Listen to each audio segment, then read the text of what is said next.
Pasensya ka na anak ha. Pati ikaw nahihirapan ng dahil sa akin. Wala po yun, Nay. Ang mahalaga po sa akin gumaling kayo. Hayaan mo nak. Pipilitin ko na gumaling agad para hindi na ako maging pabigat sa'yo. Hayaan na naman po kayo Hindi po kayo pabigat sa akin. Hindi mo tuloy ma-enjoy ang pagiging buhay dalaga. Dapat sa edad mong yan Nagagawa mo na rin ang mga ginagawa ng mga kaedad mo. Mas gusto ko po na alagaan kayo kaysa magbulakbol gaya ng ginagawa ng kaedaran ko. Hindi ka ba naiinggit sa kanila na nagagawa nila ang mga bagay na gusto nilang gawin? Minsan po, pero gaya po ng lagi kong sinasabi sa inyo, kayo ang mas mahalaga sa akin, hindi ang mga sinasabi ninyo na ginagawa ng ibang kaedaran ko. Napakaswerte ko talaga sa'yo. Bukod sa maganda na, napakabait mo pang anak. Si nanay talaga, ng bola pa. Totoo naman Sayang nga lang, maagang kinuha ang ama mo. Hindi na niya nasubaybayan ang paglaki mo. Kung nasaan man po ang itay ngayon, tiyak na lagi siyang nakasubaybay sa atin. Habang nag-uusap kami ng inay ng mga sandaling yun, patuloy ko namang hinihilot ang binti niya. Dinadaing kasi nito na namamanhid ito gawa ng malamig na panahon. May 1 buwan na rin mula nang maratay ang inay sa higaan. Habang nasa trabaho ito, tumawag sa akin ng amo niya at sinabing dinala si inay sa ospital. Nalaman ko na may sakit pala sa baga ang inay na kung hindi maaagapan ay pwedeng mauwi sa malalang komplikasyon. Isa pa sa pinoproblema ko ay hindi ako makapaghanap ng trabaho dahil walang mag-aasikaso sa kanya. Kailangan kasing nasa tamang oras ang pagpapainom ng gamot dito.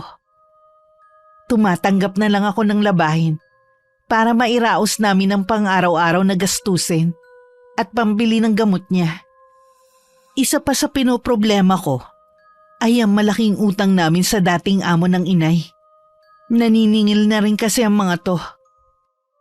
Pasensya na po talaga kayo, Ginang Abrasado. Gipit na gipit lang po talaga kami ngayon. Hindi pa po kasi gumagaling ang inay. Bago pa magkasakit ang inay mo, malaki na ang utang niya sa akin.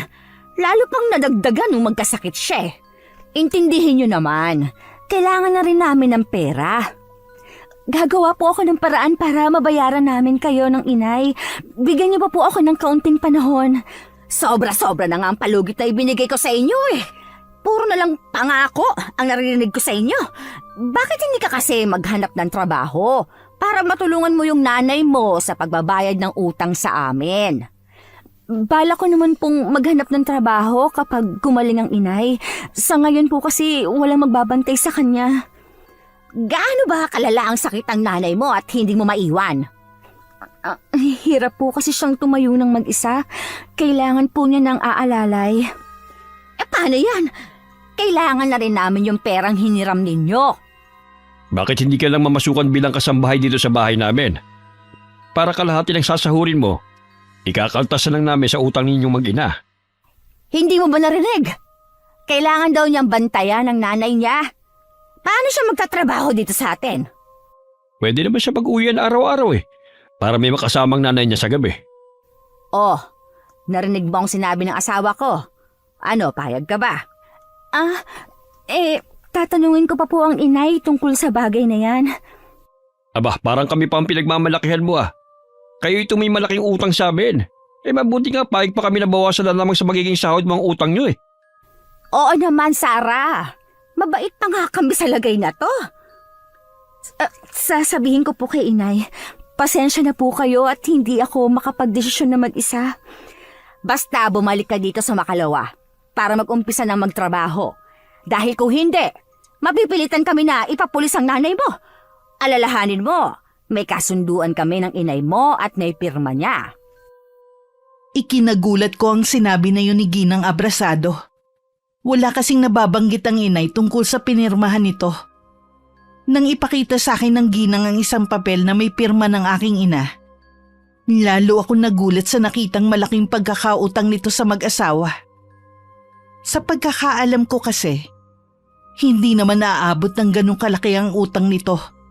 Dahil nung mga panahon na namamasukan pa ito bilang kasambahay ng mag-asawa, kalahati sa sahod nito ang kinakaltas.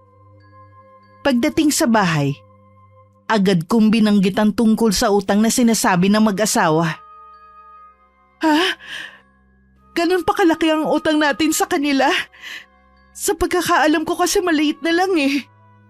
Iyon po kasi ang ipinakita sa akin ni Ginang Abrasado at may pirma po ninyo yon. Wala kasi ako natatandaan na pinapirmahan sa akin nung nandun ako sa kanila. Maniwala ka anak, hindi ko alam ang sinasabi nila. Naniniwala po ako sa inyo. Baka nilinlang nila kayo para lumaki ng ganoon ang utang natin. Patawarin mo ko anak. Lalo tuloy lumalaki ang problema natin. Wala naman po kayong kasalanan, Nay. Sila itong gustong makapanlamang sa kapwa nila. Napakalaki ng utang na dapat bayaran. Saan tayo kukuha ng malaking halaga? May sinabi po ang mag-asawa para unti-unti natin silang mabayaran. Binigyan ba nila tayo ng palugit? Hindi po, Nay. Gusto po nilang mamasukan ako sa kanila bilang kasambahay. Iyon ang gusto nila. Pero anak, hindi ka naman sanay mangamuhan sa ibang tao.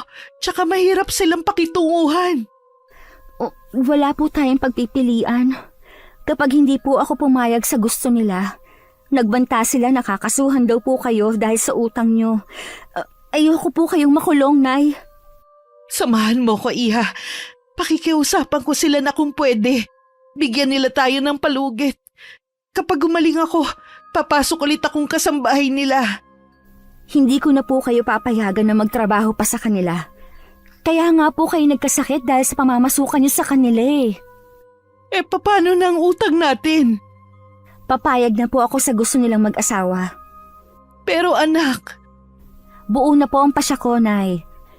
Hindi niyo na po mapagbabago pa ang isip ko. Alam ko na ayaw ng inay ang ideya na mamasukan ako bilang kasambahay sa dati niyang amo. Pero yun lang kasi ang naisip kong paraan para makabayad kami sa pagkakautang. Nangako naman si Ginang Abrasado na kapag nakadalawang taon ako sa kanila bilang kasambahay, buburahin na nito ang pagkakautang namin sa kanila. Ang pamilya Abrasado ay ang pinakamayaman sa lugar namin. Kilala sila bilang matulungin sa kapwa at marami rin silang mga proyekto para sa mga mahihirap. Nirerespeto sila ng lahat dahil sa mga kabutihan nilang ginagawa. Lingid sa mga tao, pakitang tao lamang ang ginagawa nila. Dahil gusto nilang pinupuri sila ng mga tao sa paligid nila. Lahat ng iyon ay alam ng inay. Dahil sa ilang taon na paninilbihan sa pamilyang yon. Huwag mo na lang kaya ituloy ang pamamasukan mo sa mag-asawa. Nay, napag-usapan na po natin yan. Hindi mo kasi maiaalis sa akin na mag-alala. Uwian naman po ako eh. Para sa gabi po magkasama pa rin tayo. Yun na nga lang siguro ang pakonsuelo ko. Yung hindi ka dun titira. Huwag ka mag-alala, Nay. Malalampasan din natin to. Makakaraos din tayo sa utang natin sa kanila. Basta ang mga billing ko sa'yo ha. Huwag mong kalilimutan. Para hindi ka magkaroon ng problema sa magiging amo mo. Opo, Nay. Tinandaan ko po lahat ng mga sinabi ninyo. Kinabukasan maaga palang gumayak na ako. Para sa unang araw ko bilang kasambahay sa mag-asawang Abrasado. Ibiniling ko na lang ang inay sa mabait na kapitbahay naming si Aling Nora. Habang patungo sa malaking bahay, hindi ko maiwasan na kabahan ng husto. Yun kasi ang unang beses na papasok ako bilang kasambahay. Makailang beses muna akong huminga ng malalim bago diniinan ng doorbell na nasa tabi ng malaking gate. Si Ginang Abrasado mismo ang nagbukas ng gate para sa akin. Ngumiti ako sa kanya at bumate. Tinitigan lang niya ako mula ulo hanggang paa at saka sumenyas na pumasok na. Alumpihit naman akong sumunod sa kanya. Hindi ko maiwasan na mamangha sa ganda ng bahay nang pumasok ako. Ganon kasi ang nakikita ko sa palabas sa TV. Nung una kasi ako nagpunta ron, hanggang sa garden lang ako. Kanina pa kita hinihintay. Akala ko nga hindi ka na darating eh. Pasensya na po. Inasikaso ko pa po kasi ang inay bago ako umalis. Siguro naman, may alam ka sa gawaing bahay. Ang gusto ko ay lahat ng sulok ng bahay ay malinis. Madalas sa gabi ka lang magluluto dahil sa gabi lang kami nandito ng asawa ko. Siguro naman, marunong kang sumunod sa utos. Oho, senyora. Hindi naman po ako mahirap utusan. Mabuti naman kung ganon. Bueno, sa labas ka muna maglinis. Opo, senyora. Siya nga pala, Sarah. Kailangan bilisan mo ang kilos para marami kang magawa. Ayoko nang makupad sa trabaho. Opo. Akala ko nung una ay madali lang ang maging kasambahay sa isang malaking bahay. May 2 oras na akong nagwawalis. Hindi pa rin ako matapos-tapos sa ginagawa ko. Nang sa wakas makatapos ako, sinunod ko naman ang mga kwarto sa 2nd palapag. Pinalitan ko ang mga punda at kobre kama. Maging ang mga kortina sa bawat kwarto ay pinalitan ko rin gaya ng utos ni Ginang Abrasado. Mag-aalauna na ng hapon nang makatapos ako sa mga ginagawa ko sa 2nd palapag. Tsaka lang din ako inalok na kumain ng tanghalian ng amo kong babae. Mabilis lang din ako natapos kumain dahil meron pa siyang ipinapagawa sa sala at kusina. Kailangan ko daw yun matapos bago ako umuwi. Para akong binugbog nang makauwi ako sa bahay namin. Masakit ang buong katawan ko. Oh, kumusta naman ang unang araw mo sa malaking bahay? Ayos naman po, medyo nanibago lang po ako. Kapag hindi mo na kaya magsabi ka lang ha. Kaya ko po, Nay. Mabilis lang naman po ang 2 taon eh. Mabuti pa kumain ka na para maaga kang makapagpahinga. Kayo po, kumain na ba? Oo, bago umalis si Nora pinagluto niya tayo. Ang bait po talaga ni Aling Nora. Buti na lang siya ang naging kapitbahay natin. Sinabi mo pa, hindi lang siya ang mabait, maging ang buong pamilya niya. Punta lang po ako sa kusina para kumain. Talagang hinihila na po ako ng antok eh. Kailangan ko rin po pala na maagang pumasok bukas. May 1 buwan na ako bilang kasambahay sa malaking bahay. Hindi rin ako nakatanggap ng sahod. Nagbago bigla ang isip ni Ginang Abrasado na pasahuran ako. Kahit kalahati man lang. Wala naman akong magawa dahil hawak niya kami sa leeg ng inay. Maliban sa pagiging istrikta at pagiging balidosa nito, wala naman akong problema. Dahil libre ang pagkain ko. Yun nga lang, laging sala sa oras. Naiilang lang ako tuwing nasa bahay si Ginoong Abrasado. Madalas ko kasi siyang mahuling nakatingin sa akin. Minsan naglilinis ako ng banyo sa taas. Mabubungaran ko siyang nasa labas. Basta na lang din siyang sumusulpot sa mga lugar kung saan ako naglilinis. Katulad na lang ng mga oras na yun. Bigla siyang sumulpot habang nagpupunas ako ng mga mueble sa sala ng bahay. Ang sipag mo naman, Sarah. Parang hindi ka napapagod sa dami ng ginagawa mo rito sa bahay ah. Kailangan po kasi para mabayaran ko ng utang namin ng inay sa inyo. Ako, huwag ka mag-alala. Kakausapin kong asawa ko na kung pwede, bigyan ka na kahit na magkano. Salamat po. Malaking bagay na po sa amin ng inay ang kaunting halaga na maiuwi ko. Siya nga pala. Nagmerienda ka na ba? Mabuti pa, sabayin mo muna ako. Naku, wag na po. Nakakahiya naman po sa inyo, tsaka marami pa po akong gagawin. Sige na, Sarah. Pagbigyan mo na ako. Samantalahin natin, samantalahin mo habang wala ang asawa ko na makakain ng gusto mo. Dahil sa pagpupumilit nito, napilitan na rin akong saluhan siya. Sa totoo lang, kanina pa ako nagugutom. Madalas kasi sala ang pagkain ko. Dahil gusto muna ng asawa nito na matapos ko ang mga gawain bago ko kumain. Pagkatapos ko maubos ang 1 baso ng juice at 1 sandwich na ginawa mismo nito, nagpaalam na ako na babalik sa ginagawa ko.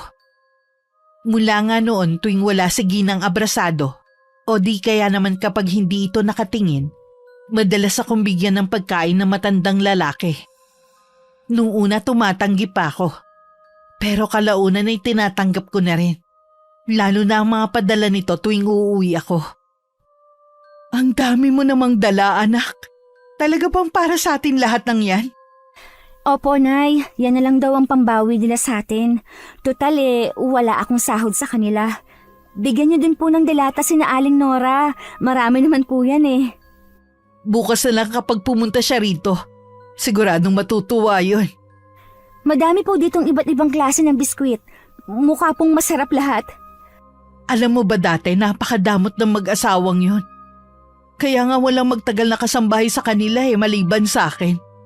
Mabuti naman at nagbago na pala sila. Nabawasan kahit papano ang pag-aalala ko sa'yo. Huwag na po kayong masyadong mag-isip sa kalagayan ko sa malaking bahay. Ayos lang po ako doon. Nag-iisa lang kasi kitang anak. Natural lang naman na mag-alala ko sa'yo. Makakasama po kasi sa inyo ang sobrang pag-iisip Ay, sige. Hindi na ako masyadong mag-iisip. Mukha namang maayos ang kalagayan mo sa trabaho. Natuwa naman ako sa sinabi ng inay. Ayoko lang kasi na lagi siyang nag-iisip. Baka makaapekto lang sa pagpapagaling niya. Malaki na nga ang pagbabago sa kanya.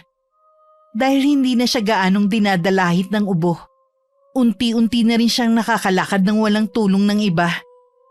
Maging ang katawan niya ay bumabalik na rin sa dati at hindi na siya maputla. Samantala, napapayag naman si Ginang Abrasado ng asawa nito na kahit kalahati ng sahod ko ay ibigay sa akin para meron kaming panggastos na mag-ina. Kaya naman lalo akong nagsipag sa trabaho para hindi yun bawiin ng mag-asawa. Maraming salamat po dahil napapayag niyo si Senyora Mila. Kinakapos na rin po kasi kami, lalo na ang pambili ng gamot ng inay. Wala yun, iha. Basta magsabi ka lang kung ano pa ang mga kailangan mo. Agad ko yung ibibigay sa'yo. Wala na po akong kailangan. Malaking tulong na po ang mga ginawa ninyo. Ay, ito nga pala. Pandagdag mo sa pambili ng gamot ng nanay mo. Naku po, hindi ko po yan matatanggap. Huwag ka nang mahiya. Hindi yan utang. Kusang ibinibigay ko sa'yo. Hindi ko po talaga matatanggap. Salamat na lang po. Alam ko namang hindi sapat ang kinikita mo para matustusan ang pangailangan niyong mag-ina Lalo na't ang mahal ng gamot ng inay mo. Ang dami niyo na pong naitulong sa akin. Tanggapin mo na yan. Gaya ng sabi ko, bigay lang yan. Pero po... Wala na akong nagawa pa nang ilagay ng amo kong lalaki ang pera sa kamay ko at saka naglakad palayo. Napatitig naman ako sa ilang lilibuhin sa kamay ko. Nang marinig ko ang boses ng amo kong babae, dali-dali ko yung itinago sa bulsa ng suot ko. Bumalik na rin ako sa ginagawa ko. Nang dumaan sa harapan ko si Ginang Abrasado, bumati ako sa kanya na tinanguan lamang nito. Kahit nakatungo ako at abala sa pagmamap ng sahig, ramdam ko ang titig sa akin ng amo ko. Hindi ko tuloy maiwasan kabahan. Nang umalis na ito, tsaka lang ako nakahinga na maluwag. Nung umalis ng bandang tanghali ang mag-asawa, nagkaroon ako ng pagkakataon na makapagpahinga. Nang makabawi-bawi ako ng lakas, ginawa ko na rin ang inuutos sa akin ng amo kong babae. Ang huling ginawa ko, nagtapon ako ng basura sa labas ng gate. Hindi rin nagtagal ay dumating na rin ang mga amo ko. Malapit na rin tumilim kaya nagpaalam na akong uuwi. Bukas nga pala, agahan mo ulit at mamamalansya ka naman. Ipapalinis ko din pala ang attic. Matagal na kasi yung hindi nabibisita. Opo, senyora. Aagahan ko na lang po bukas. Siya nga pala, Sarah. Napansin ko na parang kumukaunti ata mga pagkain sa ref. Kumukuha ka ba doon ng hindi nagsasabi? Naku, hindi po, senyora. Hindi ko po magagawa na basta nalang kumuha ng hindi nagpapaalam. Mabuti naman kung ganon. Sa lahat ng ayoko, umalikot ang kamay. Kahit mahirap lang po kami, hindi ko po magagawa yan. Hindi po ako ganun pinalaki ng nanay ko. O siya, umuwi ka na. Agahan mo na lang bukas. Opo. Hanggang sa may gate ay nakasunod sa akin ang amo kong babae. Habang naglalakad pa uwi, sumasagi sa akin na kung hindi na lang kaya ako bumalik sa malaking bahay. Natatakot kasi ako sa pananalita ng amo kong babae. Tingin ko umpisa na yun ang pagpapakita nito ng tunay na ugali. Kaya lang iniisip ko din ang malaking utang namin sa kanila. Ayoko naman na malagay sa alanganin ng inay. Kapansin-pansin tuloy ang pagiging tahimik ko pagdating sa bahay. At hindi yun nakaligtas sa paningin ng inay. May problema ka ba? Wala naman po, Nay. Napagod lang po ako. Ang dami yata laging ipinapagawa sa'yo ng mga amo mo. Lagi kang pagod eh. Sa laki ba naman ng bahay nila eh. Tapos ako lang ang mag-isang naglilinis. Di ba lagi namang umaalis ang mga amo mo? E di kapag wala sila, pwede ka naman siguro magpahinga kahit sandaling oras lang. Marami pong bili ng senyora na kailangan kong tapusin kaya hindi rin po ako nakakapagpahinga. Hindi pa rin pala talaga sila nagbabago. Wala pa rin silang konsiderasyon sa mga nagiging kasambahay nila. Parang tayo nga lang po ang nakakakilala sa tunay na ugali ng pamilyang yun eh. Baka kapag nagkwento tayo sa ibang tao tayo lang ang mapasama. Kahit si Nora kilala ang pamilyang yon. Namasukan din kasi siyang kasambahay sa bahay na yon. Nauna lang siya sa akin. Talaga po? Ay, sana tuluyan na akong gumaling. Para ako na lang ulit ang mamasukan na kasambahay sa kanila. Kahit po gumaling na kayo, hindi ko na rin po kayo papayagan na magtrabaho sa kanila. Pero anak, may sarili kang buhay. Tsaka ako naman ang may utang sa kanila at hindi ikaw. Tama lang na ako magbayad sa kanila. Nay, ang utang niyo po ay utang ko na rin. Huwag niyo pong suluhin. Pero Sarah, huwag na po kayong makipagtalo. Ako na po ang bahala sa utang natin. o sige. Pero kapag gumaling na ako, maghahanap din ako ng bagong trabaho. Teka lang, huwag ka muna magsalita. Maghahanap ako yung magaan lang na trabaho. Tutulungan naman ako ni Nora eh. Hindi naman kasi pwede na solohin mo lahat ng gastusin natin. Payag na po ako basta magaan na trabaho lang. Kahit maraming ginagawa sa malaking bahay, nakakaramdam pa rin ako ng pagkainip. Gusto ko na matapos ang 2 taon para makaalis na sa paninilbihan sa pamilyang yon. Habang tumatagal kasi, lalong naging mahirap pakisamahan si Ginang Abrasado. May mga pagkakataon kasi na minumura na niya ako sa konting pagkakamali ko.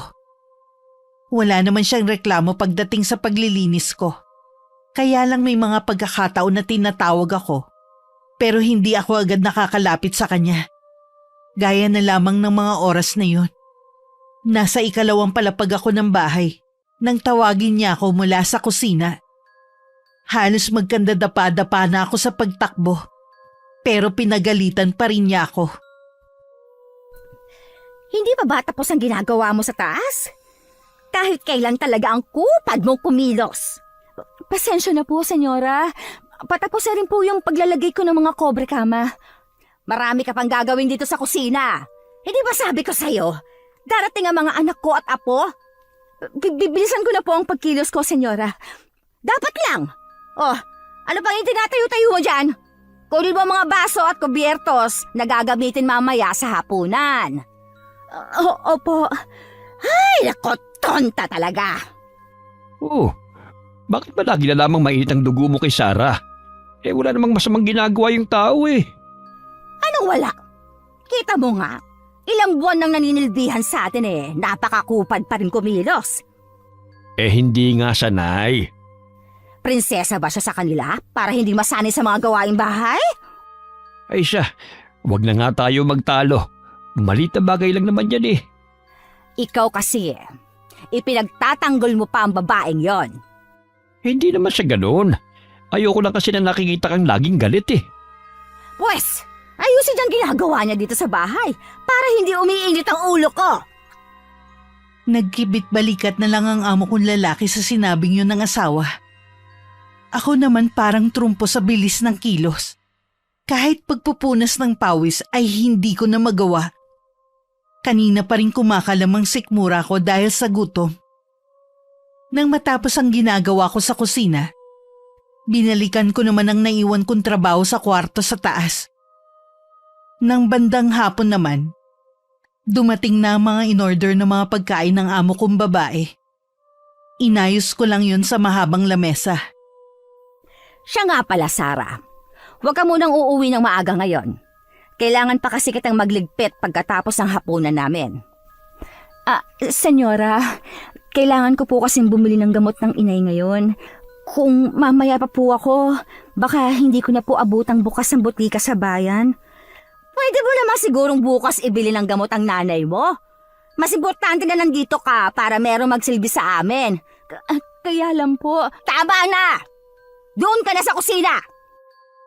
Tungo ang ulo ko na sumunod na lang ako sa amo ko, habang kuyum ang mga kamao.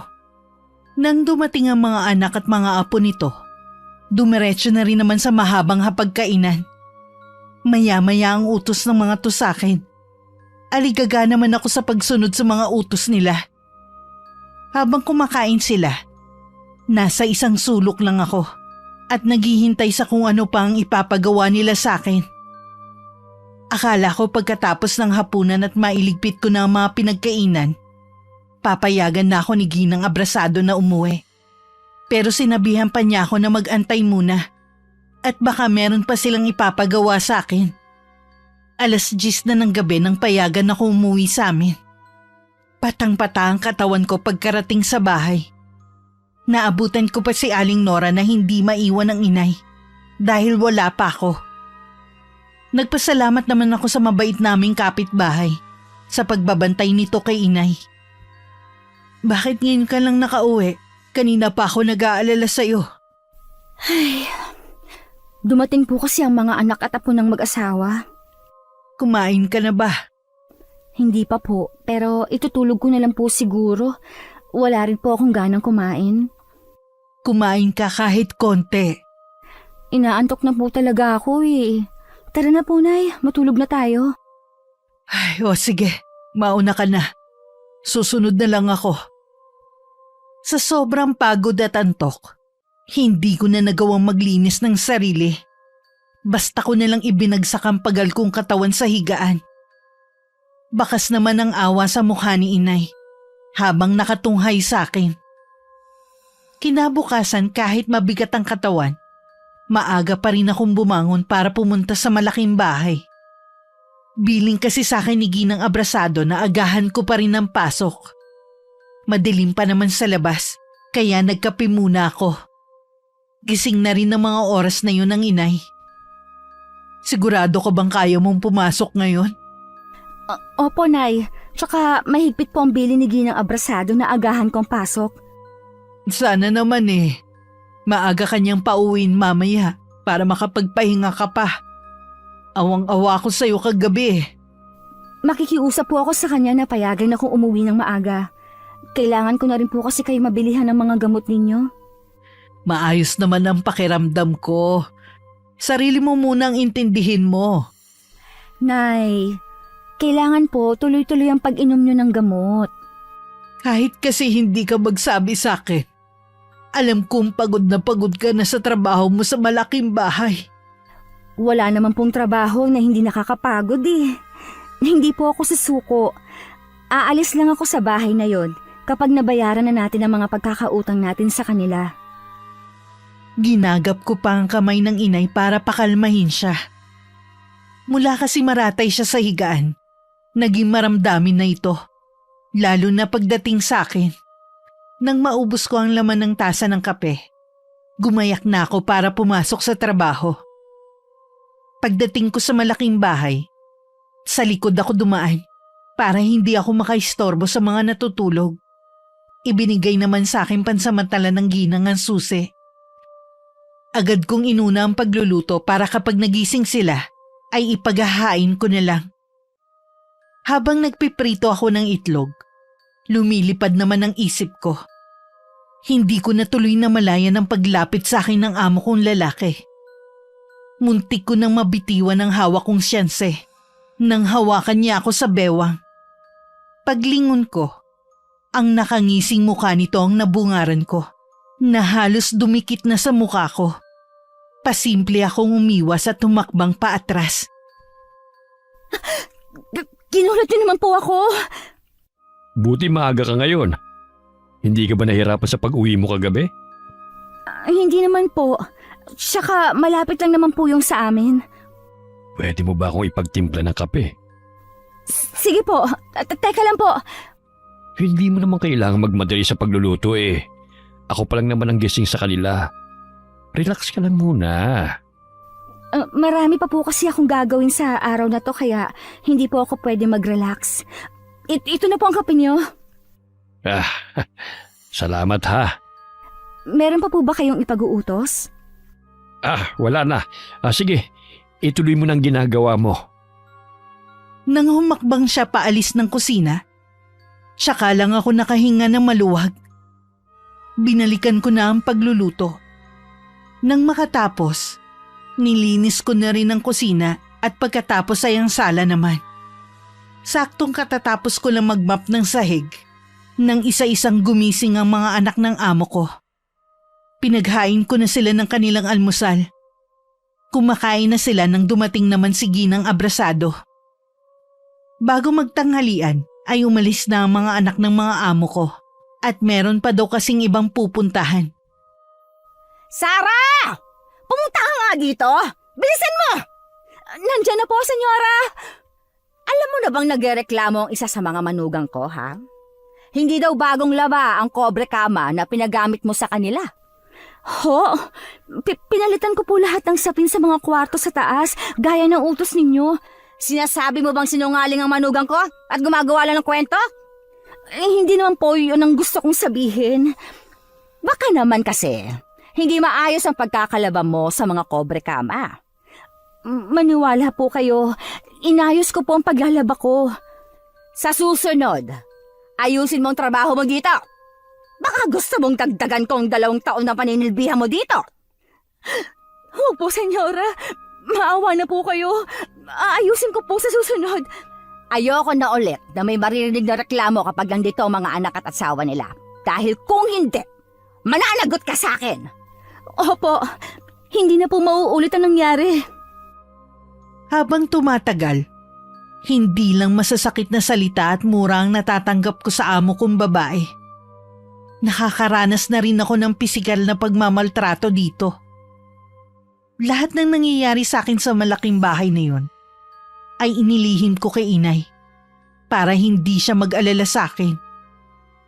Kung gaano naman kalupit ang trato sa akin ng amo kong babae, kabaliktaran naman ng asawa nito. Palihim akong inaabutan ng pera, pandagdag sa pambili ng gamot ng inay.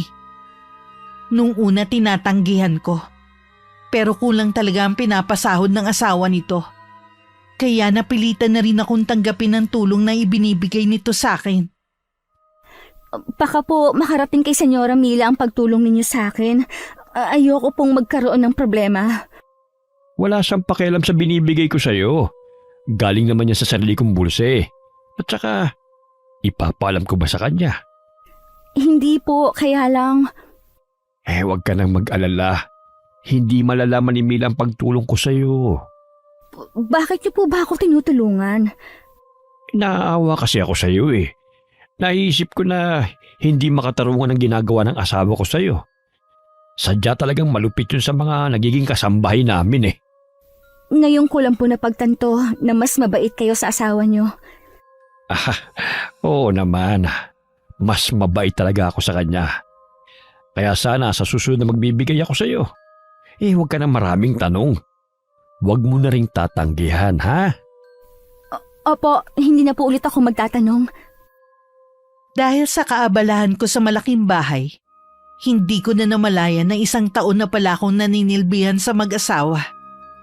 Mula din noon, hindi na nagbago ang trato sa akin ni Ginang Abrasado. Mas bumigat din ang mga trabahong pinapagawa niya sa akin. Magaling na rin ang mga panahon na yun ng inay.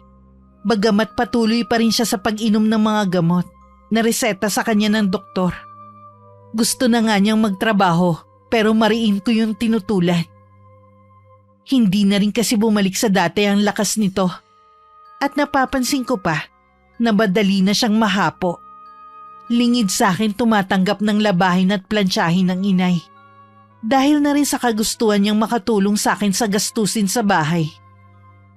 Pag uwi ko sa bahay, ganun na lang ang gulat ko sa ibinalita ni Aling Nora na nawalan di umano ito ng malay habang namamlansya. Doon ko nalaman na tumatanggap pala ang inay ng ekstrang trabaho. Nay naman, hindi ba sabi ko wag muna kayong magkikilos? Tumanggap pa talaga kayo ng labahin at plantsahin sa ibang tao. Patawarin mo ko, anak. Nahihiya na talaga ako sa iyo eh. Alam ko pagod na pagod ka na. Napapagod nga po ako pero hindi ako nagrereklamo. Alam niyo bang nagagalit ako kasi ang tigas ng ulo niyo? Hindi ko naman sinasadya na maging pabigat naman sa iyo eh. Hindi po kayo pabigat sa akin. Mahal ko kayo kaya ako nagagalit. Gusto ko pong ingatan ninyo ang sarili niyo. Dadalawa na nga lang po tayo. Tapos parang gusto pa ninyo akong iwan na agad mag-isa. Hindi naman kita iiwan agad. Alam ko kailangan mo pa ng isang ina.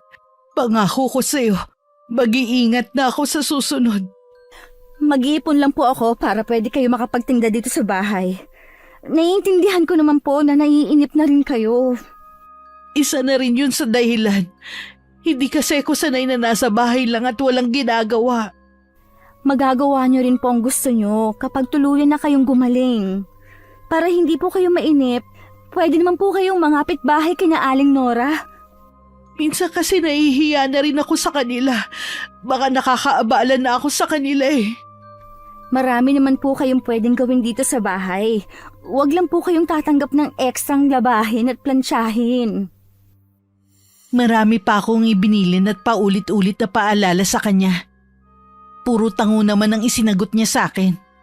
Nagbilin rin ako kay Aling Nora. Nasabihin sa akin kapag may ginawa na naman ang inay para mapagod ito. Sa malaking bahay naman, ilang araw na akong hindi komportable. Hayagan na kasi ang pagpapakita ng amo kong lalaki na gusto niya ako. Hanggat maaari umiiwas ako dahil ayoko makapagbitaw ako ng masasamang salita. Nang umalis si Ginang Abrasado at naiwan kami ng asawa niya sa bahay, hindi maiwasan nakabahan at matakot ako. Kaya ang ginawa ko, sa kwarto sa taas na lang ako naglinis habang nasa ibaba naman ang amo kong lalaki. Ganun na lang ang gulat ko nang biglang bumukas ang pinto at iniluwano ng amo kong lalaki. Nakangisi ito at punong-puno ng pagnanasa ang mga matang nakatingin sa akin. May kailangan po ba kayo sa akin? Napapansin ko na ilang araw mo na akong iniiwasan eh. Ito ba ba igaganti mo sa akin? Ha? Pagkatapos ng mga pabor ay binibigay ko sa'yo? Malinaw niyo pong sinabi na hindi kayo naghihintay ng kapalit sa mga ibinigay niyo sa akin. Naniwala ka naman. Sinong tanga magbibigay ng walang hinihintay na kapalit? Huwag po kayong lalapit. Hindi ako magdadalawang isip na ihampas sa inyo ang hawak kong walis tambo. Hindi mo magagawa yan, Sarah. Nandito ka sa pamamahay ko. Magagawa ko! Kaya wag niyo akong susubukan! Bakit hindi natin pag-usapan ang bagay na ito? Sabihin mo kung ano pa ang mga gusto mo. Agad kong ibibigay sa'yo. Tutulungan pa kita para makaahon kayo sa kahirapan ng nanay mo. At anong magiging kapalit ng mga yan? Gusto kong pagbigyan mo ko sa gusto ko. Lalaki ako at may pangangailangan na hindi na kayang ibigay ng asawa ko. Hindi ka naman siguro ganun ka-inosente para hindi maintindihan ang gusto kong sabihin. Probinsyano lang ako, pero hindi ako tanga. Hindi ako isang mababang uri ng babae para alukin mo. Bakit hindi ka nalang pumunta sa mga bahay aliwan? Maraming babae doon. Ikaw ang gusto ko at hindi ang mga babaeng yun. Pwes, hindi ako papayag. Kahit ibigay mo pa sa akin ang buong yaman mo. Matigas ka, ha? Sinabi na huwag kang lalapit! Diyan ka lang! Dahil kung hindi, sisigaw ako! Sa tingin mo, sino makakarinig sa'yo, ha? Tayong dalawa lamang ang nandito. Mamaya pa darating ang asawa ko. Mukhang mali kayo ng inaakala. Biglang namutla ang mukha ng amo kong lalaki nang marinig namin ng kotseng ginamit ng asawa nito. Natataranta pa itong inayos ang damit na hindi nakabotones. Iniwanan pa niya ako ng nagbabantang tingin. Parang nauupos na kandila na napasalampak na lang ako sa sahig.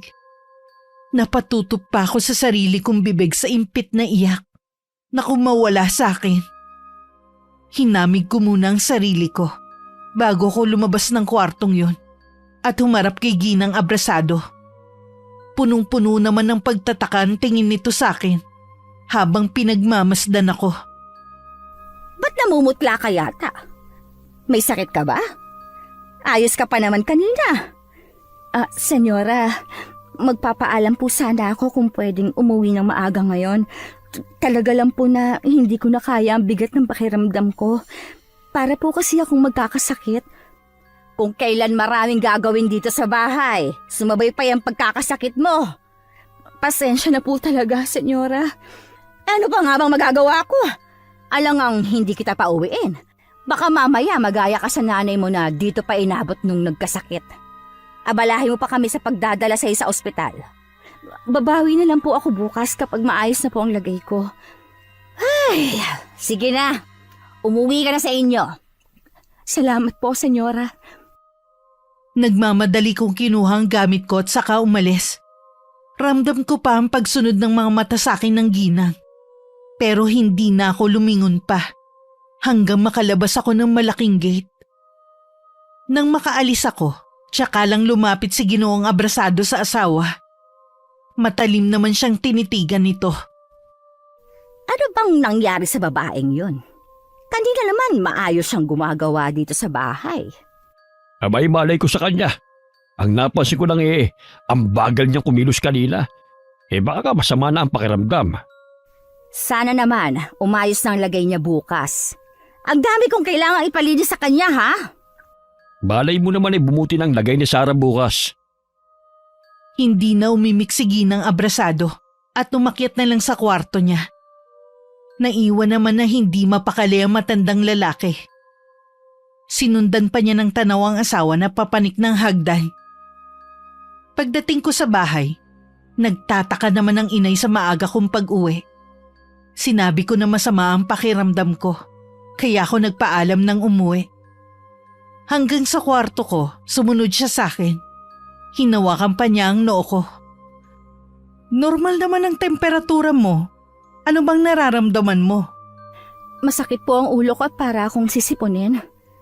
Uminom ka na agad ng gamot para hindi na tumuloy sa trangkaso ang bigat ng pakiramdam mo.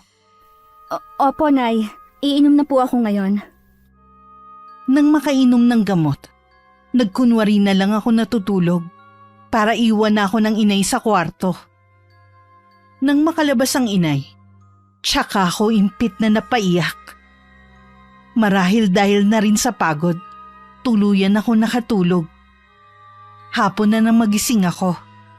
Lumabas ako ng kwarto at naabutan ko ang inay na nagluluto sa kusina. O ano, ayos na ba ang pakiramdam mo? Opo, Nay. Magaan na po ang pakiramdam ko. Malaking tulong po yung pag-inom ko ng gamot. Nakatulog din po ako kaya nawala ang sakit ng ulo ko. Ay, mabuti naman kung ganon. Alam mo ba kaninang umaga? Napagkwentuhan namin ni Nora ang mga amo mo. Di ba nabanggit ko sa'yo dati na nanilbihan din sa kanila si Nora bago ako? Bigla na naman tuloy ako nag-alala sa'yo. Ano naman po ang napagkwentuhan ninyo? Sabi niya wala daw nun magtagal na kasambahay sa bahay na yun.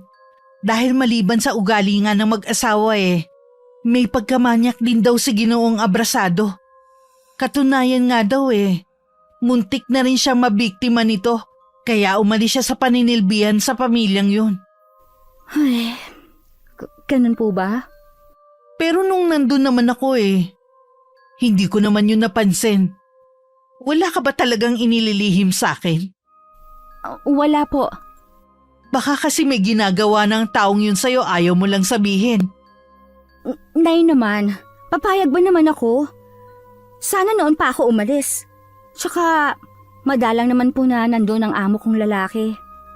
Basta anak, kapag may napansin kang kakaibang kilo sa amo mong lalaki, umalis ka na agad sa bahay na yon, ha?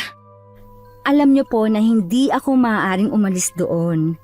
Paano ang utang natin?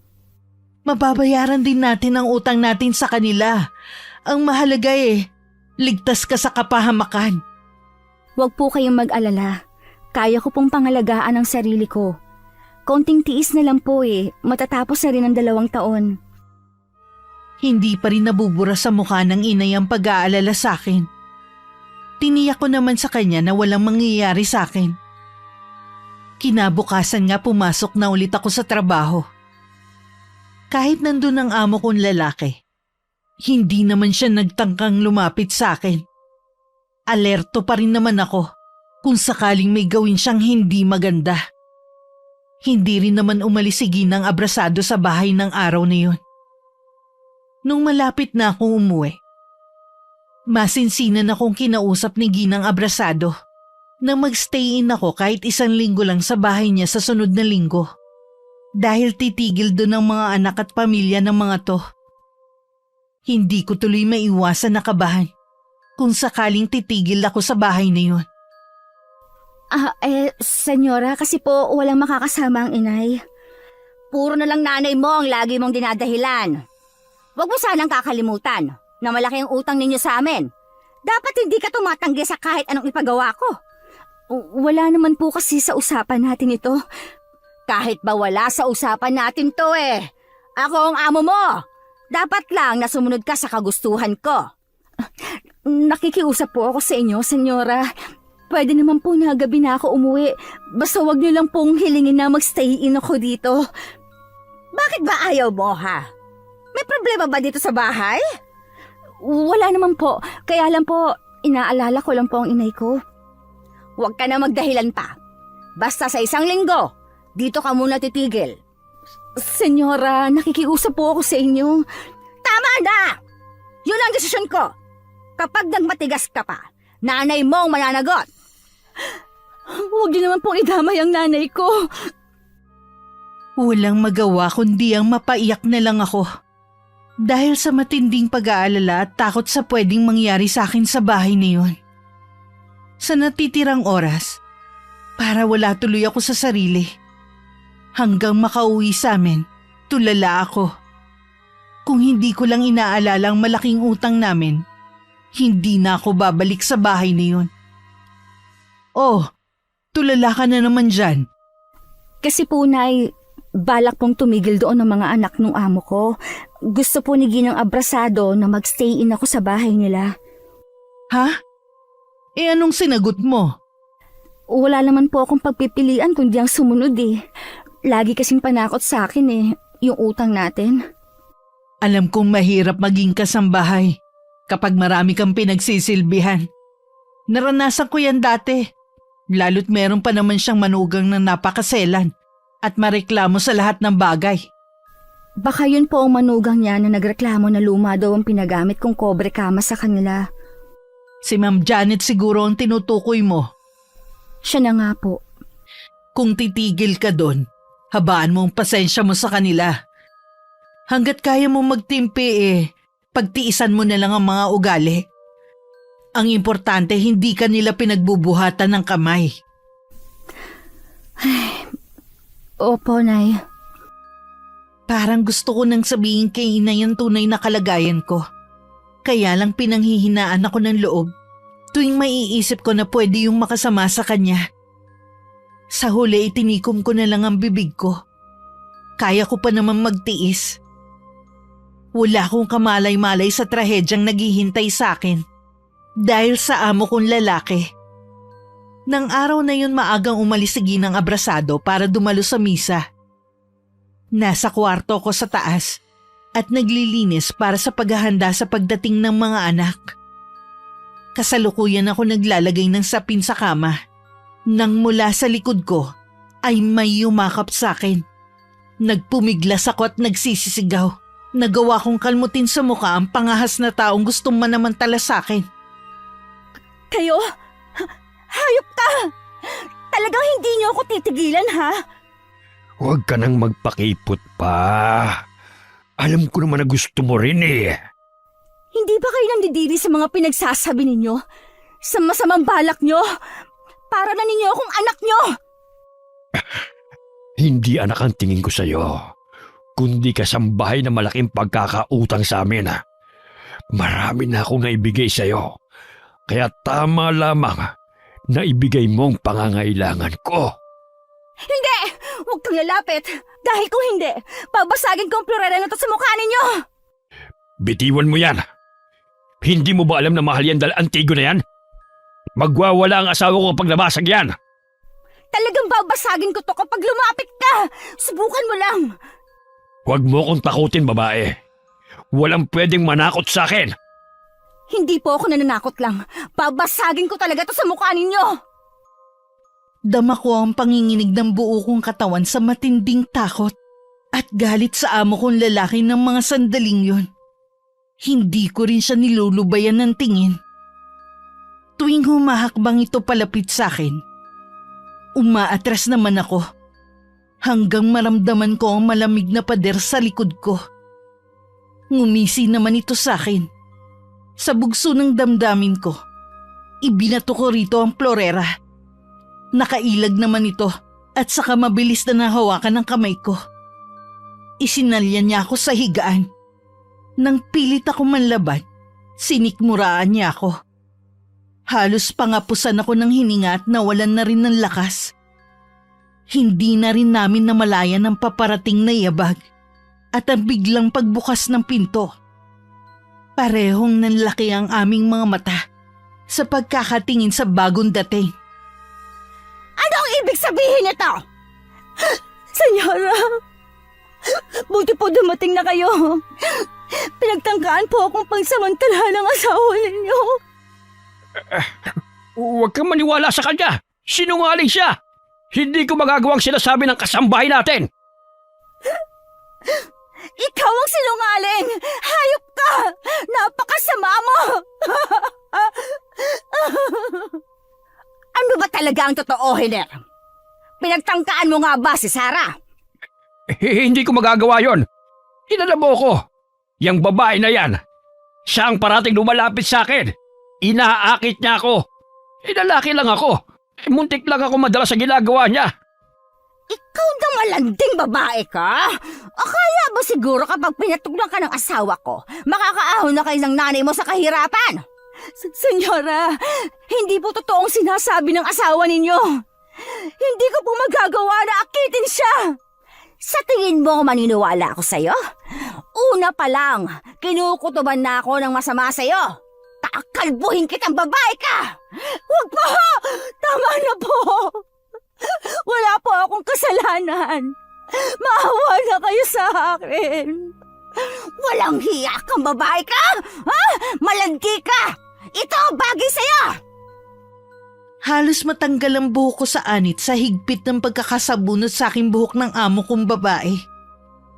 Makailang beses din niya akong sinampal bago pa siya naawat ng asawa.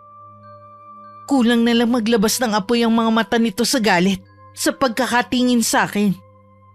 Hindi pa sila nasihan sa mga ginawa nila sa akin. Nagawa pa nila akong ipakulong sa kasalanang hindi ko namang ginawa. Diyan ka na babagay! Sa kulungan! Maawa na po kayo sa akin. Wala akong kasalanan. Ako ang biktima dito. Mabubulo ka na dyan. Pati ang nanay mo, ipakukulong ko na rin para sama-sama kayo dyan sa loob. Huwag niyo pong dadamay ang nanay ko.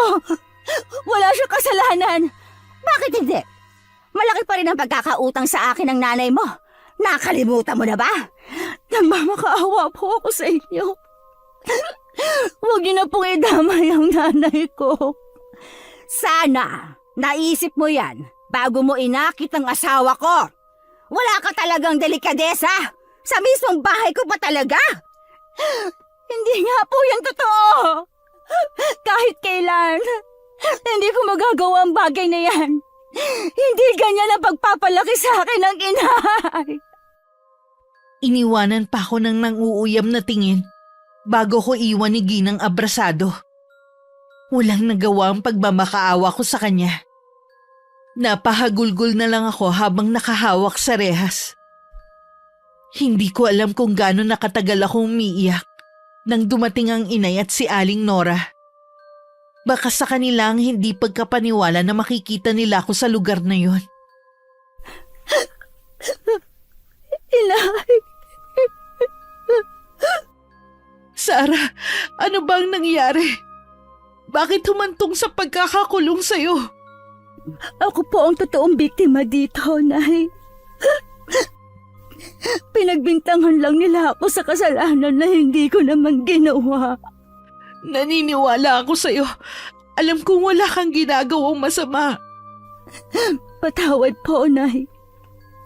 Hindi ako nagtapat sa inyo na minamaltrato nila akong mag-asawa. Ilang beses rin po akong pinagtangkaan na pagsamantalahan ni Ginoong Abrasado. Patawarin mo ko, anak. Sana hindi kita pinayagan. Wala ka sana sa ganitong sitwasyon. Kasalanan ko ang lahat ng to. Wala po kayong kasalanan, Nay. Gagawa ako ng paraan para makalabas ka dito. Hindi ako papayag na magtagal ka rito. Nang magpaalam ang inay na may kailangan lang kausapin, halos ayokong bitiwan ng kamay niya. Si Aling Nora ang umayos para makalabas ako pansamantala sa kulungan.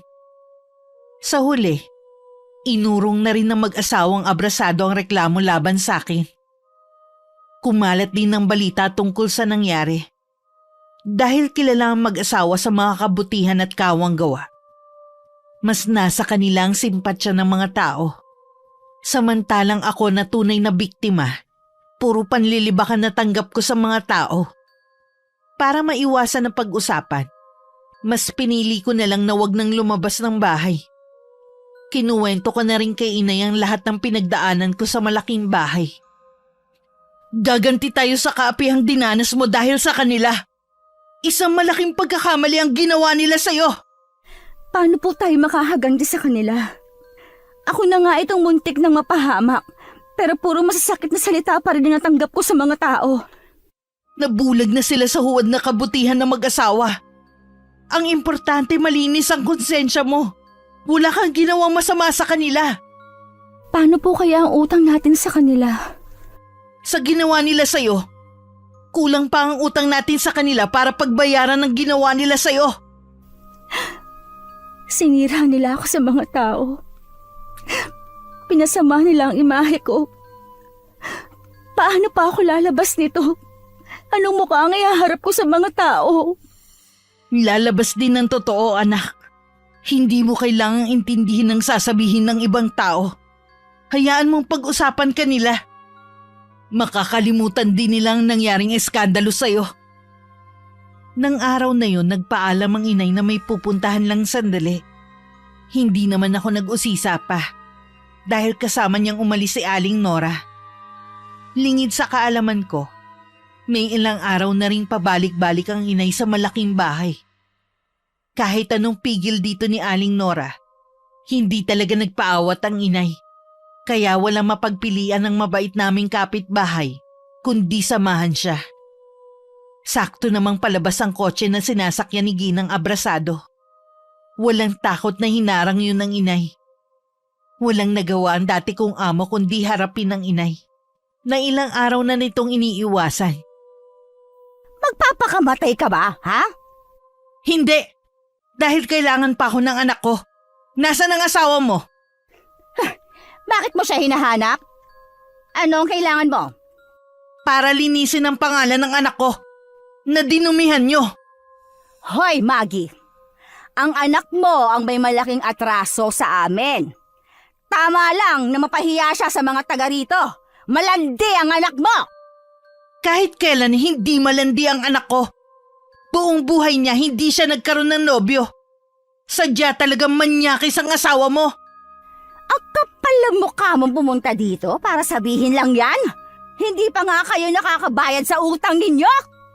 Sa ginawa niyo sa anak ko, kulang pang kabayaran ng sinasabi mong utang namin. Umalis ka na! Kung ayaw mong ipadampot din kita sa mga pulis. Gawin mo! Hindi ako natatakot. Matapang ka, ha? Tingnan natin. Pagbabayaran niyo ang ginawa niyong to sa anak ko. Muli niyong ginising ang bahagi ng pagkatao ko na matagal ko nang ibinaon sa limot. Pinagbabantaan mo ba kami? Ha? Ano ang magagawa ng isang pobre at sakitin na katulad mo laban sa amin? Maghintay ka lang. Malalaman mo din kung anong kaya kong gawin na minamaliit mo. Gumuhit pa ang imbingiti sa labi ng inay bago sila umalis sa lugar na yon. Wala namang maunawaan si Aling Nora kaya hindi na lang ito nagtanong pa. Si Ginang Abrasado naman, biglang nangilabot sa ngiting yon ng inay. Hindi na lang niya itinuloy ang planong pag-alis. Muli na lang siyang pumasok sa loob ng bahay. Nagtataka naman ang kanyang asawa kung bakit siya bumalik. May nakalimutan ka ba? Nandyan kanina ang ina ni Sarah. Ha? Ano daw ang kailangan niya? Gusto niyang magbayad tayo sa ginawa natin sa anak niya. Ang kapal! Sila na nga itong may atraso sa atin. Siya pa itong may ganang pagbantaan tayo. Huwag mo na silang intindihin. Wala naman silang magagawa laban sa atin eh. Mabuti na yung makatiyak tayo. Magpapapunta ako sa bahay nila ng mga pulis para malaman nila anong kaya natin gawin. Nang mismong araw na yun, nagpadala nga ng mga pulis si Ginang Abrasado. Pero wala silang nadatnan sa bahay namin. Mahihinuha sa itsura pa lang ng bahay ay matagal nang walang nakatira. Sira-sira na kasi ang dingding, bubungan at nababalutan na ng mga agiw ang loob. Wala naman tagaron na makapagturo kung saan kami lumipat dahil wala naman talagang nakakaalam.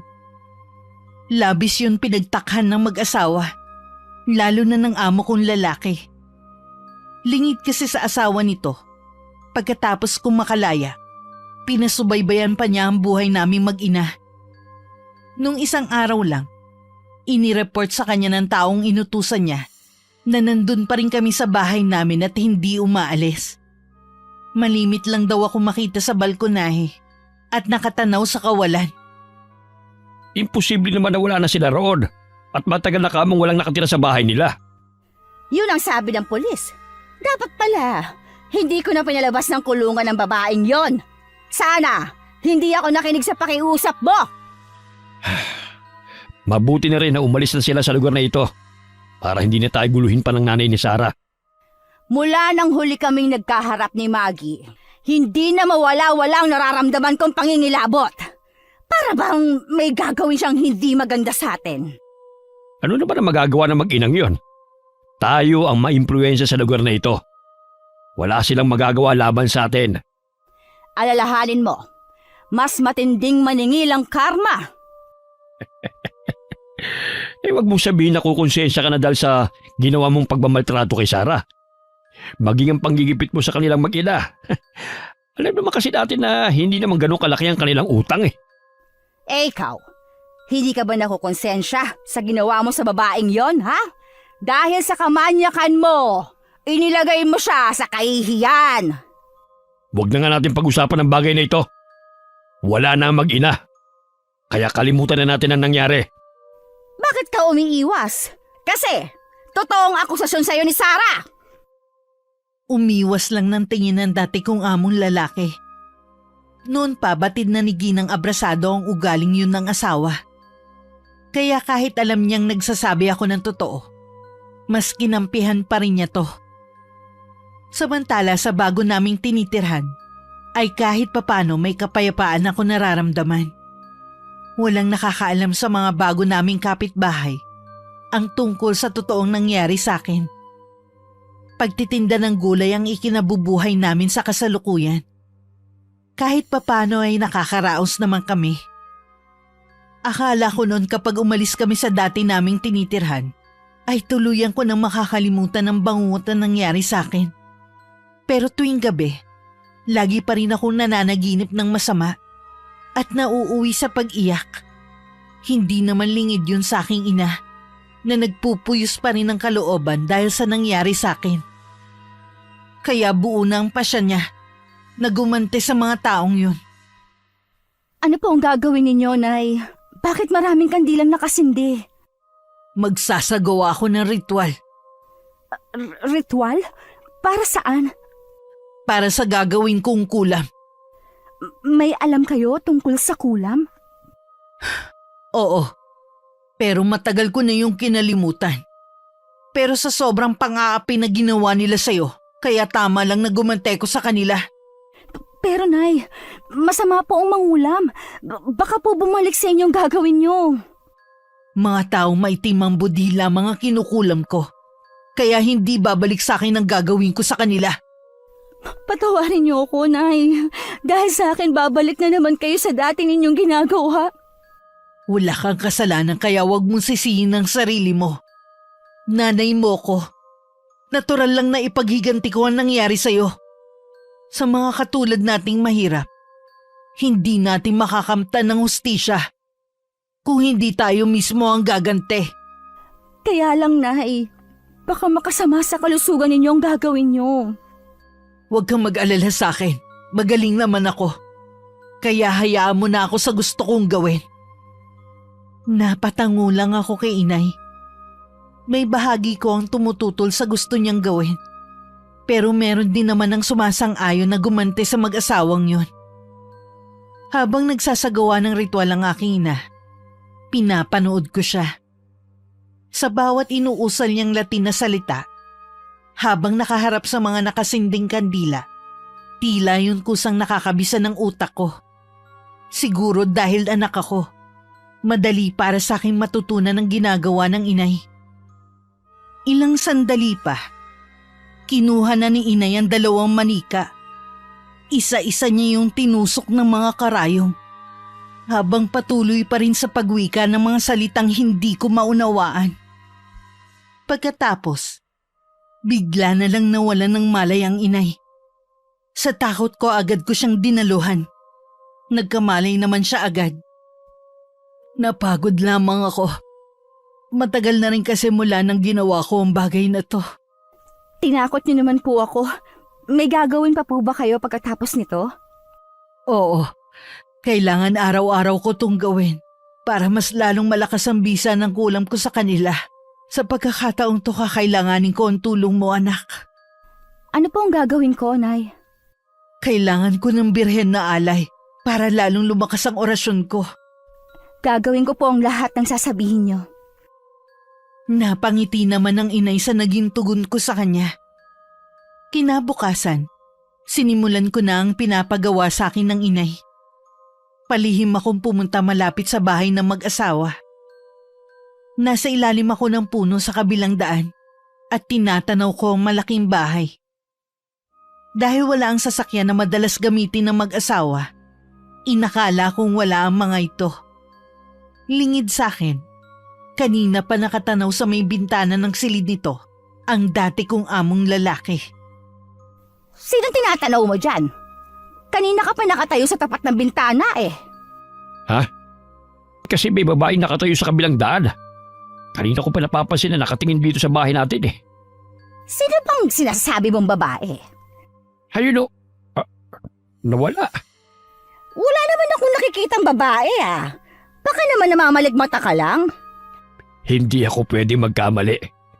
May babae talagang nakatayo sa ilalim ng puno kanina. Parang si Sarah nga yun eh. Tigilan mo lang nga ang pagbanggit sa pangalan ng babaeng yon. Kaya kung saan-saan mo siya nakikita eh, dahil lagi mo siyang iniisip. Hindi na nakaimik ang lalaki sa tinura na yun ng dati kong among babae. Sinulyapan pa niya ang lugar kung saan niya ako nakitang nakatayo. Nang mga sumunod na araw, lagi pa rin akong nakikita ni Ginoong Abrasado. Minsan nakatayo ako sa may gate. Kung noong mga nakaraan, hindi niya maaninag ang mukha ko. Sa pagkakataong yun, hinayaan kong makita niya ang mukha ko. Dahil sa pag-aakalang dala lamang ako ng mapaglaro niyang imahinasyon, labis ang takot na nananahan dito. Iniisip niya na baka binabagabag na siya ng konsensya. Wala siyang kamalay-malay tuwing nakikita niya ako. Unti-unti nang gumagapang sa buong sistema niya ang kulam na ginawa ng inay ko. Madalas balisa siya at natutulala na lamang sa isang tabi. Katulad ng mga sandaling yun. Nakatingin lamang siya sa labas ng bintana. Ano bang nangyayari sa'yo? Ilang araw ko nang napapansin na lagi kang tulala. Gusto mo bang magpatingin tayo sa doktor? Wala akong sakit. Isa pa sa napansin ko sa'yo, hindi ka natutulog sa gabi. Tingnan mo, ang laki na ibinagsak ng katawan mo. Lagi kasi ako nananaginip ng masama. Kaya parang ayoko nang matulog sa gabi. Ano bang napapanaginipan mo? Sa panaginip ko, hinahabol daw ako ng 2 dambuhalang aso. Inaatake nila ako sa panaginip ko. Ay, panaginip lang yon. Huwag mo masyadong dibdibin. Hindi, Mila. Totoong inaatake nila ako sa panaginip ko. Kinakagat nila ako sa iba't ibang parte ng katawan ko. Tignan mo itong mga to. Diyos ko! Anong mga kagat na yan? Nagigising na lamang ako sa hating gabi na may kagatan ng aso ang katawan ko. Kailangan natin mapatignan yan. Baka mamaya may infection pa ang mga sugat mo. Nang araw na yon, dinala ng matandang babae ang asawa nito sa ospital. Ngunit ganun na lang ang pagkamangha nila. Dahil biglang naglaho ang mga sugat sa katawan ng asawa. Naging palaisipan yun sa kanila kung ano bang klaseng kababalaghan ng nangyayari. Patuloy naman sa pag-atake sa panaginip ng matandang lalaki ang mga dambuhalang aso. Kahit sa muka, meron na rin siyang mga kagat. Hanggang maratay na siya sa higaan. Ilang doktor na rin ang tumingin dito pero iisa ang resulta. Walang makitang diferensya rito. Ipinatawag na rin ni Ginang Abrasado ang mga anak para humingi ng tulong sa kung ano maaari nilang gawin. Maski ang mga anak nagtataka kung saan nakuha ng kanilang ama ang mga kagat na yun ng aso. Hanggang isang gabi, dahil sa puyat ng mga nakaraang araw, nakatulugan ni Ginang Abrasado ang pagbabantay sa asawa. Nagisnan na lang niya ito na naliligo sa sariling dugo at luwa pang isang mata dahil sa matinding kagat na ginawa dito. Naging balita sa buong lugar ang biglaang pagkamatay ni Ginoong Abrasado, lalo na ang paraan ng pagkamatay nito. Maraming nagsasabing isa raw yun uri ng kulam. Nakarating naman sa aming mag-ina ang nangyari sa matandang lalaki. Sa wakas, naipaghiganti na rin kita sa taong yun. Nakakakilabot ang usapan ng mga tao sa paraan ng pagkamatay niya. Paano po si Senyora Mila? Ano pong balak niyo sa kanya? Tama lang yun sa kanya. Unti-unting kamatayan na maging parusa sa kanya. Susunod na rin siya sa kanyang asawa. Hindi rin siya makakaligtas sa galit ko. Madalas ko pa rin nakikita ang inay na nagsasagawa ng ritual sa gabi. Pero hindi na ako kasama sa kanyang mga plano. Hindi ko alam kung anong klaseng parusa ang inihanda niya para kay Ginang Abrasado. Kahit alam kong masama ang ginagawa nito, naisip ko na tama lang yun sa mga taong yun. Minsan sa paglalako ng panindang gulay, dumaan sa tabi ko ang sasakyan ng senyora at hinintuan pa ako. Akmang aalis na ako nang tawagin niya ako. Teka lang, Sarah. Huwag ka muna umalis. Huwag ka matakot. Wala naman akong gagawin na masama sa'yo. Ano po bang kailangan nyo? Kailangan ko pa po kasing maglako ng paninda kong gulay. Matagal ko na kayong ipinapahanap. Tigilan nyo na po kami. Nananahimik na kami. Ano pa po bang gusto ninyo? Kaya ako lang naman kayo ipinapahanap para makahingi ako ng kapatawaran sa mga nagawa ko sa inyo. Sana mapatawad niyo ako ng nanay mo. Ano po ang nakain niyo at ang bait niyo ngayon? Nabalitaan mo na sigurong wala na ang asawa ko. Alam kong karma na yon sa mga kasalanan niya. Natatakot po kayo Na baka kayo na ang sumunod na karmahin? Oo, pero handa na ako sa pwedeng mangyari sa akin. Gusto ko lang makahingi ng kapatawaran sa inyo ng inay mo para na rin sa ikatatahimik ng buhay ko. Masakit po sa akin ang ginawa nyo, pero hindi po ako nagtatanim ng galit sa kapwa ko. Pero hindi po ang inay, sana makausap mo siya na sana mapatawad niya ako. Gagawin ko ang lahat para patawarin lang niya ako. Sasabihin ko po sa kanya ang mga sinabi ninyo. Kailangan ko na pong umalis. Binilisan ko na ang paglalakad ko palayo rito. Hindi na rin ako naglako ng mga paninda ko. Dumiretso na ako sa bahay namin at sinabi ko kay inay ang pagtatagpo namin ni Ginang Abrasado. Kahit siya, hindi makapaniwala sa mga sinabi ko. Lalo na ang paghingi ng kapatawaran ng matandang babae. Hindi naman nagkomento ang inay, pero malalim ang iniisip niya. Nang pumasok siya sa kwarto kung saan niya isinasagawa ang ritual, hindi ko na siya sinundan pa. Lingid sa amin, dahil sa kawalan ng pag-asa, at unti-unti na rin nauubos ang kayamanan dahil sa sakit na bigla na lang dumapo rito. Napilitan ng humingi ng tulong si Ginang Abrasado sa isang albularyo. Doon niya napag-alaman na may kumukulam sa kanya.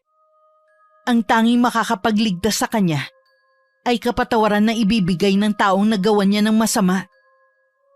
Kami lang ang naisip niya na pwedeng gumawa nun sa kanya. Kaya naman pinahanap niya kaming mag-ina at sakto namang namataan niya akong naglalako ng mga gulay. Nang sabihin niya yun sa albularyo, ang tanging sinabi nito ay maghintay na lamang sila kung tatanggapin ba namin ang paghingi niya ng kapatawaran. Ngunit 1 linggo na ang nakakalipas. Lalo pa ring lumala ang sakit ni Ginang Abrasado. Nangibabaw na rin ang takot nito na baka hindi nga namin siya magawang patawarin. Nakita ko na nagsasagawa muli ng ritual ang aking ina ng gabing yun. Batid ko na hindi nito pinatawad si Ginang Abrasado. Ibig po bang sabihin niyan, hindi niyo na po patatawarin si Senyora Mila? Hindi. Dahil alam kong hindi naman siya sincero sa paghingi niya ng kapatawaran. Nay, nawala na po siya ng asawa at nabalitaan ko rin na unti-unti na rin nawawala ang kanilang kabuhayan. Sa tingin niyo, hindi pa sapat na kaparusahan yun? Hindi pa. Dapat sa kanya mamatay din katulad ng asawa niya. Pero Nay... Lumabas ka na rito. Kailangan ko nang ituloy ang ginagawa ko. Wala akong magawa kundi iwan ng inay. Isa sa napansin ko ang pagbabago sa ugali ng inay mula nang bumalik siya sa pangungulam. Hindi na siya malambing sa akin at hindi na rin ngumingiti. Para siyang laging aburido, lalo na kapag kinakapos kami sa pera. Nang sumunod na araw, nabalitaan ko na namatay na rin si Ginang Abrasado. Isang misteryosong sakit ni umano ang dumapo rito. Nakarating din yun sa kaalaman ng aking ina. At dinig ko ang pagtawa niya dahil sa nangyari sa dati kong amo. Akala ko pagkatapos ng nangyari kay Ginang Abrasado, titigil na rin ang inay sa ginagawa niya. Pero nagkamali ako ng akala. Itinuloy pa rin ng inay ang ginagawang pangungulap. Ito na ang ginawa niyang hanap buhay. Mariin ko yung tinutulan, pero buo na ang kanyang desisyon. Dahil doon, nagrebelde ako at umalis sa bahay namin. Namuhay akong mag-isa at malayo sa kanya. Pagkatapos ng 2 taon, isang masamang balita ang nakarating sa akin. Namatay ang aking ina dahil sa atake sa puso. Pero sa kaloob-looban ko, alam ko na karma na rin yun sa mga ginawa niya. Pagkatapos ng libing, itinago ko ang mga kagamitan niya sa pangungulam. Tila merong bumubulong sa akin na ituloy ko ang ginagawa ng aking ina. Pilit ko yun nilalabanan dahil ayoko maging instrumento para makapanakit ng kapwa. Naging sandata ko ang panalangin para hindi manaigang bulong sa aking isipan. Nasundan ng yapak ng aking ina. Sa kasalukuyan, may maayos akong trabaho at mag-isa pa ring namumuhay. Wakas,